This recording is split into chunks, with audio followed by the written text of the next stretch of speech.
best way to legal research is largely to break down the problem into facts, law, and analysis.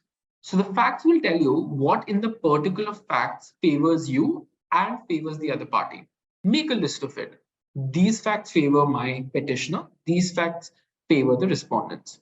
Come to the law. Start reviewing the law. You'll find that the law is full of ambiguities to make arguments, to accord enough discretion for the courts to make an understanding and draw an interpretation.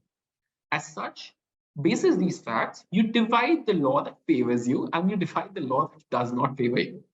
And you come finally to the analysis part, which is basically some new arguments, some new precedents that are already existing on this aspect of law.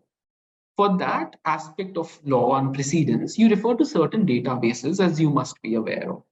Most of the law schools provide database access to these channels, such as Manupatra, SCC Online, Westlaw, if it is an international moot competition. So all these portals generally are devices through which you can reach to a favorable moot court proposition. There are various sessions online which you can use to effectively use SCC Online and Manupatra to draw out the particular case.